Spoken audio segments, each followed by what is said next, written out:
You can get away with that when you own your own tracks, right? Yes. Yeah. You gotta rely on the train doesn't work quite so well. Well, I used to dispatch territories like that. Well, You were a kid? No, I didn't play around with moving trains back. Good morning and good afternoon. 1 o'clock, right on time. Well, that's the UP. What a way to run a railroad, huh? Yeah. Good afternoon. My name is Larry Marco. I'm a conductor on the Union Pacific Railroad and also Operation Livesaver presenter. I will be giving you a presentation about our public safety program. And my assistant is Wendy, who happens to be my better half. And we do Operation Livesaver. Welcome. Thanks for being on Union Pacific Safety Train. I got a few safety issues I have to talk to you first. One, we're going to Dwight, and then we're going to stop, and the crews are going to change ends, and then we're going to come on back. In the event that it's kind of unique to be able to just be in this train, let alone be in the dome car. So what we ask is that at Dwight, if anybody else wants to ride in the dome that doesn't have the opportunity to do that, we ask that people rotate out so we can give those other people. But you got it better because you can see where you're going, where the seats will be facing the wrong way when they get it. So yeah, you got it better right now. The second thing is we got water available if anybody got dire thirst. And then of course if you got to get rid of the water, there's bathrooms right underneath this part of the dome. The ladies first and then the men's. There's all kinds. There's a little waiting room, so you can go in right away. There's a little waiting room. You got enough people, you can set up a card table and have a game, but then you got to back into the stall. It's that narrow. Who's CPR certified here? Okay. Should the situation arise, we might call upon you to give us a hand in case something would require that. Also, we have an AED, an automatic defibrillator, in the car next to us. Car went over? Yeah, fed the river, the next car. So should we need that, that's available to us. If we need to have any type of assistance where we have to stop at a crossing and where we need medical assistance or something, contact the manager so we can stop at a crossing and have an emergency services meet us there. That manager today is Joel Kirshner. The exits are the way you came in and also on the end of the next car. There's exits. Several of our windows are also emergency pop-out exits, just like in the Metro cars, where if you push on the window or you pull on the latch, the window will come out. We'll try to do that if the situation arises. Should we need to exit the train for whatever reason, we'll all congregate in one area that we'll designate off away from the railroad tracks, and we'll take a head count. We'll do that right now before we get too far to make sure we know how many people are in the dome. Does anybody have any medical conditions right now that we need to know of that if they could put it in a note of paper and put it in their pocket or someplace that we have access to it? So the situation arises, we'd know what to do. If anybody's got that problem, just stick a note in their pocket and then we'll take care of it. We've got some paper. If no one has any paper, we'll be more than happy to give you some paper to write that down. We recommend that you remain seated because unless you have to use the facilities or when you rotate out, of course, we should be stopped then. But as you know, we lurch and surge and do all kinds of things and tip and sway, so we don't lose your balance and fall down. Also, since this car is built in 1954, you just can't run down your Ace Hardware and get parts for it because they are almost non-existent. Therefore, we ask that you don't touch the drapes or the blinds, and if you need to have them adjusted, we'll do that for you. Also, the footsteps on the chairs, the recliners, we ask that you not in any way use the recliners or the foot pedals because, like I say, we have to make everything to fix this car. So, like I say, it was built in 1954, so it's probably older than I am.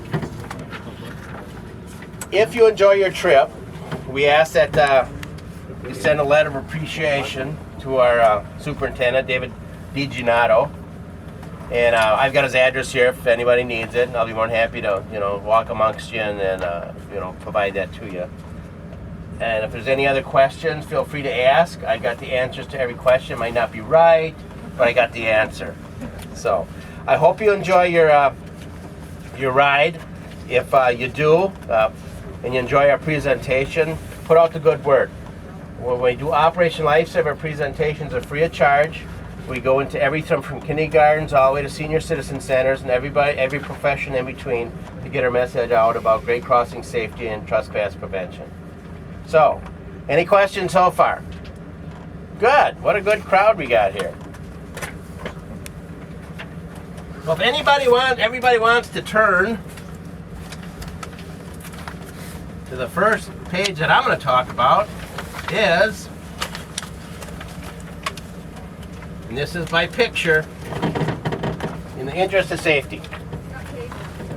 I think we got page, I'm not sure how quick they are because it was pointed out that they're not always right, but it was 50 on this one. 31 on the front. See, it's 31 on that. Yeah, they're not all right, so we got to go by picture. So we'll go to this one first. In the interest of safety, so everybody is looking there, we're good. Operation Livesaver was created in 1974 by a employee of the Union Pacific Railroad in the state of Idaho. When he was so concerned about the number of car-train collisions that were occurring in his area, they thought, there should be a public safety program to address this issue. And they created a program through the assistance of the governor's office of the state of Idaho. And the program was so successful in the reduction of car-train collisions that it actually went national and now international. In 1976, it actually started in Illinois. And because of this, we like to think that we've had we were the ones partly responsible for reduction of car-train collisions that have occurred because the numbers have gone down significantly, which we like to give ourselves a little credit for, but there's always work to be done. Operation Livesaver operates off 3 E's. Education, engineering, and enforcement. That's the next page, folks. Education, obviously, is what we're doing here right now. Whether it's talking to the general public, talking to the kindergarten school, the driver's ed, the professional truck drivers, the cops, the police, the city attorneys, everybody that we can get our message out to assist us in making grade crossing safe and try to prevent people being on our right-of-way. Engineering. Engineering is if we can improve a crossing by maybe adding lights and gates, maybe it's a rough crossing that needs to be smoothed out, or maybe a crossing that can be eliminated because you can't have a crash at a crossing that doesn't exist. So that's also one of our goals, so try to eliminate as many crossings as possible. And of course, enforcement. You can have all the laws on the books you want, but if you can't get them enforced, or they won't be enforced, or they aren't enforced, or they're not much good, and that's a valuable tool in saving people's lives, and I'd rather have people complaining about the ticket than attending somebody's funeral. Let's go to the next page. It happens every day. We see see this all the time. The mom that drives a minivan with her kids will try to beat the train because she's late for a soccer match, and she makes it around the front of the train, but she doesn't see the second train coming the other way. It happens all the time. Or the guy that's walking down the tracks, with his headphones on, listening to the latest tunes, or the guy that's texting on his cell phone and runs into the side of the train. It happens all the time. Matter of fact, most collisions occur with our trains, and the trains are doing under 30 miles an hour. And 64% of all collisions occur in the daytime. It's not like we're not big enough that they can't see us. In approximately 3 hours, a collision occurs between a train and a vehicle or a pedestrian. Every 3 hours, someone gets hit. At 55 miles an hour, it's going to take our train a mile to stop. And I'll get into that a little bit later, but I'll give you a little more specifics on that. And 50% of all collisions in America occur where there's lights at crossings, 50%. And in Illinois, it's 82%. And 25% of all collisions occur when the people run into the side of the train. And why is that? Well, all kinds of factors involved there. Maybe one too many, maybe texting on the cell phone, or maybe weather's inclement and they can't see they're overdriving their headlights.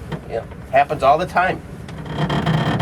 And another thing is, you're 20 times more likely to be killed in a car-train collision than any other kind of traffic accident. 20 times more likely. Any time is train time.